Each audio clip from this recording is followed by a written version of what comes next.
Ақылды мен ақымақ арасындағы айырмашылық. Сіз тамаша қылмыстың сценарийін ойлап таба аласыз, бірақ бұл сіз оны жасайсыз дегенді білдірмейді. Неліктен? Өйткені сіз оның салдарын түсінесіз, мораль мен этиканы түсінесіз.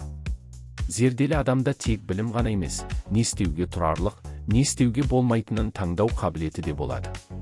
Мен сонда болдым, сондықтан мен жақсы білемін деп айтатындар, әдетте түсіну мен тәжірибені шатастырады.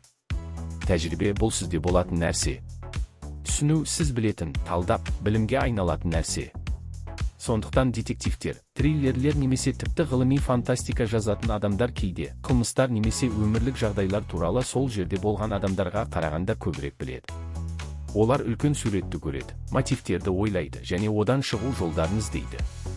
Ақылдылар неге түрмеге түспейді? Бір, салдарын болжау. Ақылды адам заң бұзса немесе қателессе, не болатынын алдын ала есептейді. Ол өз әрекетінің құнын түсінеді. 2. Өзін-өзі бақылау. Ақылды адам өз импульсін қалай басқаруға болатынын біледі, және азғырулар болса да эмоцияларға әрекет етпейді. 3. Жүйелік ойлау. Зиялы адам көбінесе қылмысқа апаратын тұйықтан гөрі көбірек мүмкіндіктер мен шешімдерді көреді. 4. Тұтастық стратегия ретінде. Адалдық әлсіздік емес, саналы таңдау. Адал болу ұзақ мерзімді перспективада тиімдірек және тиімдірек. Сонымен ақылды адам бір нәрсені қалай істеу керектігін көбірек білуі мүмкін, бірақ оны ешқашан жасамайды, өйткені ол бағаны түсінеді.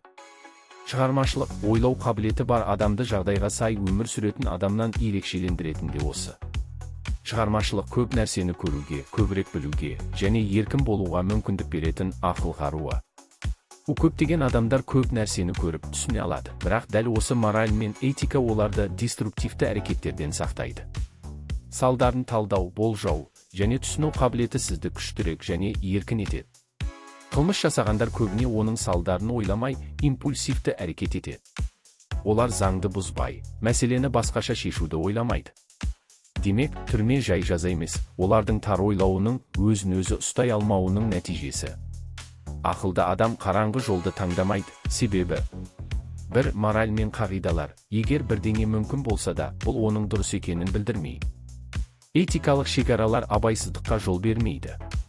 2. Бостандық құндылығы. Ойлау және әрекет бостандығы кез келген бір сәттік тілектер мен пайдалардан маңыздырақ. 3. Тәуекелді есептеу. Ақылды адам кез келген қылмысы ерте ме, кеш пе ізін қалдыратынын, оның салдары болмай қоймайтынын түсінеді. 4. Шығармашылық балама ретінде. Ақылды адам қиратудың орнына кітаптарды, жобаларды, идеяларды жасайды. Бұл тек ләззат ғана емес, сонымен бірге тануды да әкеледі. Мүмкіндіктерді көре білу және дұрыс жолды таңдау бұл өмір сүрудің нағыз өнері. Өмір шын мәнінде шексіз мүмкіндіктері бар ойынға ұқсайды. Мұнда әркім өз ережелерін таңдайды. Алдыны көре алатын, жағдайларды талдап, стратегиялық әрекет ете алатын ақылды адамдар көп нәрсе істей алады. Бірақ оларды басқалардан ерекшелендіретін мораль мен этиканы жеке пайдадан жоғары қоя білуі. Неліктен ақылды адам зиян келтірмеуді таңдайды? 1. Моральдық қағидалар. Зиялы адам өз пайдасына басқаға зиянын тигізу тек басқаларға ғана емес, өзіне де зиян екенін түсінеді. 2. Перспективаның құндылығы. Ақылды адам қысқа мерзімді пайданың орнына ұзақ мерзімді еркіндік, құрмет пен ішкі тыныштықты таңдайды. 3. Салдарынан хабардар болу. Одан құтылуға болатындай көрінсе де, әрбір әрекет ізін қалдырады. 4. Өзіңе деген жауапкершілік. Өзіңмен тату өмір сүру кез келген материалдық игіліктерден маңыздырақ. Өмір ойын сияқты. Ойыншылар мен ережелер. Адамдар өмірді өз ережелері бойынша ойнайды, бірақ ақылды адам ережелерді өзгертуге, жақсартуға немесе айналып өтуге болатынын түсінеді, бірақ өзіне және басқаларға зиян келтірмейді. Этика таңдау ретінде, әділ немесе әділетсіз ойнау бұл жеке таңдау. Ақылды адам әділдікті таңдайды, өйткені ол оның құдіретін түсінеді. Жоюдың орнына жарату. Шынайы күш жойылуда емес, жаратылуда.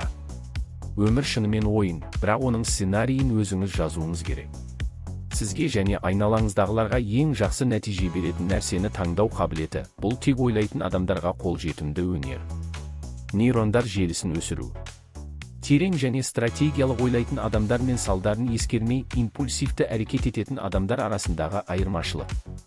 Интеллекттің дамуы мидағы нейрондар желісінің өсуі сияқты, ал алгоритмдердің саны адамның өмірлік қиындықтарға төтеп беру қабілетін анықтайды. Неліктен 100 айналуы бар адам қиындыққа тап болады?